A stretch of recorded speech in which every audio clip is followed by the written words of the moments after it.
Today we're going to be talking about Twitter 2.0, China lockdowns, which are getting insane at this point, and this massive Dogecoin spike and how you guys can play it.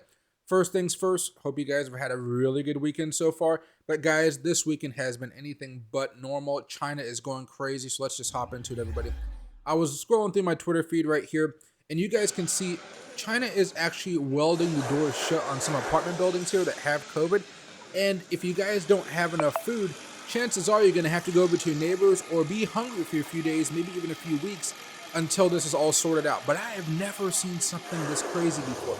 Can you imagine having a job, being in your apartment, and all of a sudden you try to leave one day and the door is being welded shut just because somebody in your building has COVID? Absolutely insane, and I don't think it's going to get any better. I'm waiting to see if there does get to be more pushback of this type of policy in China, but right now it seems like the Communist Party still has a large amount of control, and it's not going to get better anytime soon here. If you guys find more news about this, please let me know, because I would love to show you guys more videos. This is absolutely insane, and it's like, this is why us in America, why we have the good old pews, because the government can't do that. If the government tried that here, that's a no-go. But man, I'm looking at this more and more, and it just kind of scares the crapola out of me. Maybe something else. But yeah, it's not too good.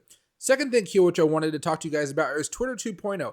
We saw that Elon Musk put this out a couple days ago, and I've been reading over it. Twitter 2.0, the everything app. I think he can do more stuff here, but I think this is the basics until he gives it off to a CEO or something like that, another CEO. But advertising as entertainment, that's going to be pretty interesting to see how they can make that work. That's going to be more of an advertising thing. I don't really care about it, honestly. Videos, as a YouTuber, influencer person, I do want to see what they do for YouTube, because for videos, because I do want them to compete with YouTube, and I want YouTube to improve their service to kind of match what their competitors are doing, just like how YouTube is now bringing on the shorts content.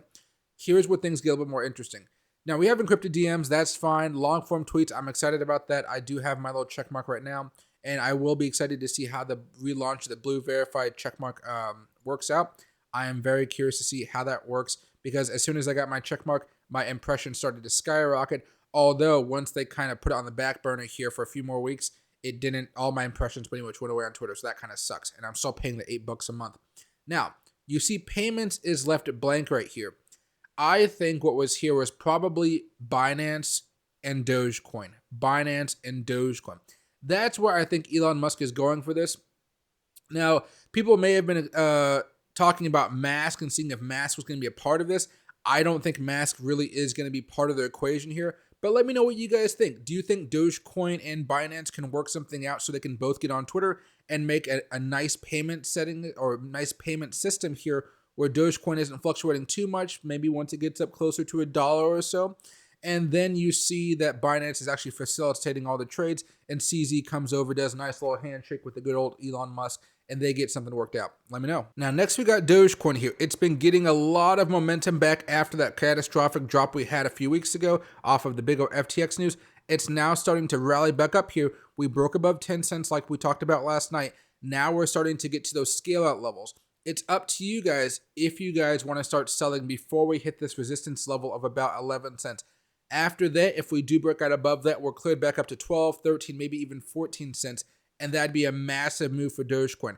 I think in order for that to happen, we're going to have a few more days of solid gains in the stock market, maybe Monday, Tuesday, Wednesday, and that'll be what takes us off to the moon here as far as Dogecoin is concerned. If you guys want to be safe and have a decent stop loss, or at least find a place to take your profits, just follow this basic trend line. As soon as we start breaking down below that, things are going to get a little bit more hairy. And you guys know, after pops, Dogecoin really does like to break down. And it might not always look like it's pretty crazy, but once we get started here, sideways drop, another sideways, then we start looking very, very ugly. Don't fall into that trap. I'm going to keep on holding until we manage maybe to hit 11 cents or so. But I do have a stop loss here for some of my day trades or some of my swing trades here for Dogecoin. Thanks, everybody, and have a great rest of your day.